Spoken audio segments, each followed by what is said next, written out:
शान में एक सुस्त लिस्टिंग आपके सामने होती हुई दिख रही है। राजेश अग्रवाल साहब हमारे साथ जुड़ चुके हैं कलकत्ता से। आपका स्वागत करते हैं राजेश जी। बताइए कैसी रही फेस्टिवल सीजन और निराशा हाथ लगती हुई फिनो पेमेंट्स बैंक पर। गुड मॉर्निंग शैल जी, good morning Virendra ji. Festival season अच्छी ही रही। आशा है आपकी भी दिवाली बहुत शुभ गुजरी होगी और आगे आने वाले साल के लिए बधाई। जहां तक फिनो पेमेंट के लिस्टिंग की बात है, हमारी उम्मीद के मुताबिक हुई है। हम यही मान के चल रहे थे कि लैकलस्टर लिस्टिंग होगी, क्योंकि जहां तक कंपनी की बात है, कंपनी का कारोबार अच्छा है, अनऑर्गेनाइज्ड और लो इनकम ग्रुप को टारगेट करती है और 2017 से ऑपरेशन में है। लेकिन सबसे बड़ी बात दो चीजें देखने की हैं। एक तो जो प्रॉफिटेबल ये हुई ना, वो भी चौथी तिमाही जो FY20 की थी उससे हुई है, माने 2-3 क्वार्टर से ही प्रॉफिटेबल हुई है।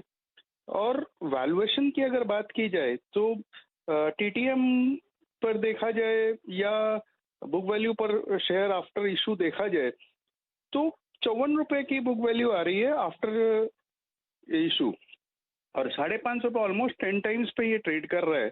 मुझे लगता है कि वैल्यूएशन बहुत ही स्ट्रेच्ड है और हो सकता है कि यहाँ से भी नीचे के भाव देखने को मिले। इसके मुख्य कारण है, एक तो वैल्यूएशन बहुत अधिक है, दूसरे इनके जो बिजनेस है उसमें कंपटीशन बहुत हाई हो रहा है। जिस तरीके से पेटीएम, फोन पे या गूगल पे जैसी कंपनियां आ रही हैं तो उससे इनका कंपटीशन बढ़ता जाएगा, जिससे नए ग्राहक जोड़ने में और जो मौजूदा ग्राहक है उसे बनाए रखने में भी हो सकता है कि आने वाले दिनों में थोड़ी दिक्कतों का सामना करना पड़े।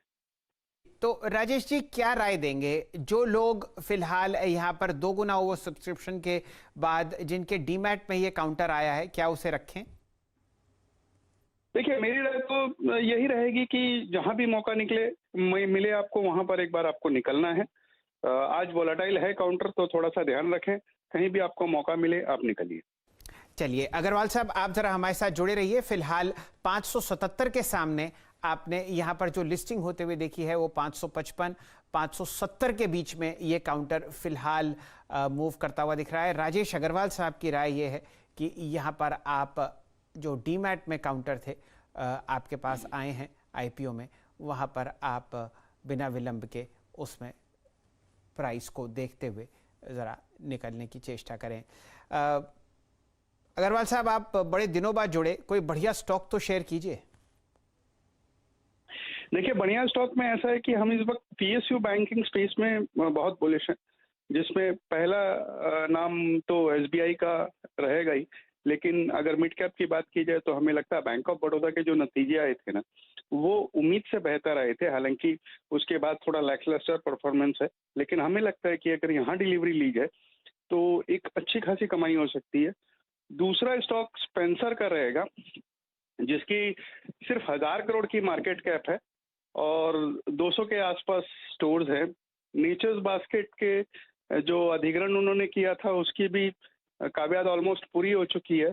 मार्जिन्स बेहतर होते हुए नजर आ रहे हैं और कंपनी का पुरजोर कोशिश है कि इसे और प्रॉफिटेबल बनाया जाए। मुझे लगता है इन दो स्टॉक्स में, मिड कैप में और SBI पे ध्यान रखना चाहिए। Bank of Baroda, Spencer's retail और SBI पसंद आता हुआ राजेश अग्रवाल साहब को आप हमारे साथ जुड़े थे टिप्पणी देने के लिए फिनो पेमेंट्स बैंक पर, जहां पर आज निराशा आपको हाथ लगती हुई दिख रही है उन निवेशकों को जिन्होंने यहां पर 1200 करोड़ रुपए के IPO में 577 रुपए प्रति शेयर खरीदारी करी। अभी भी बाजार इसको ज़रा आड़े हाथ लेता हुआ, कोई ख़ास रुझान नहीं लॉन्ग साइड पर। लेकिन एक बात अच्छी है, जो आपने ओपनिंग कोट देखा था 544 का, उससे ऊपर है 572 पर। वीरेंद्र जी चलिए, अब फिनो से निकल के अगर आप देखें किसी और चीज़ पर चलते हैं और वो है FMCG में ब्रिटानिया। अगर आप देखें पोस्ट नंबर्स एक पुल बैक मोड में है और आज करीब 3693 पे आके ट्रेड करता हुआ और साथ ही साथ पीडीलाइट अब थोड़ा सा बैकफुट पे आके ट्रेड करता हुआ। अच्छा पालवे साहब, दो ऐसे ट्रेड्स जो कि आपको लगता है ऑप्शंस में, चाहे वो इंडेक्स पे हो, चाहे वो निफ्टी बैंक पे हो या फिर स्टॉक्स पे हो, जिसको आप लेकर यहाँ पे आज फ्राइडे का सेकेंड हाफ स्पेंड करना चाहेंगे। थोड़ा रिस्क लेंगे लेकिन हाँ ऑप्शंस के के जरिए वो रिस्क थोड़ा सा कम करेंगे। लेकिन हाँ, लॉन्ग साइड पे या फिर इंडेक्स में कोई ऑप्शन हो तो बताइए प्लीज जरा। तो देखिए वीरेंद्र जी, देखिए निफ्टी तो एक जरूर एक आउट परफॉर्मेंस दिखा रहा है बैंक निफ्टी की कंपेयर। बैंक निफ्टी में अभी भी हर्डल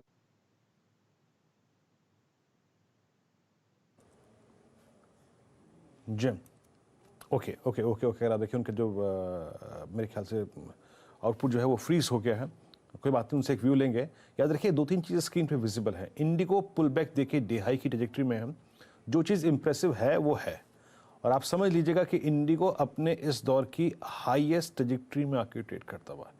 और अगर ये इस रेंज पे इस प्राइस का मैं मालूम है आपको मतलब क्या है कि ये अपने ऑल टाइम हाई के जोन पे आके ट्रेड कर रहा है इंडिगो आपके स्क्रीन पर। और एक मैकडी अगर आप देखें पिछले 3-4 दिन के साइडवेज मोमेंटम के बाद अब थोड़ा सा विद नेगेटिव मोमेंटम के बाद अब अच्छा करता हुआ। एक बार जरा इंडिगो को देखिए चार्ट पे। रचना जी, क्या राय रहेगी आपकी इस स्टॉक पे?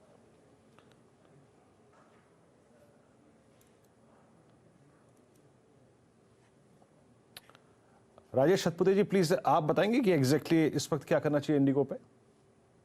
देखिए वीरेंद्र जी, मुझे लगता है इंडिगो में यहाँ पे एक फ्लैट फॉर्मेशन बन रहा है जिसका टारगेट बनता है करीबन करीबन, अगर मैं सही हूँ तो 2350 का, 2350 से लेके प्रोबेबली 2400 का।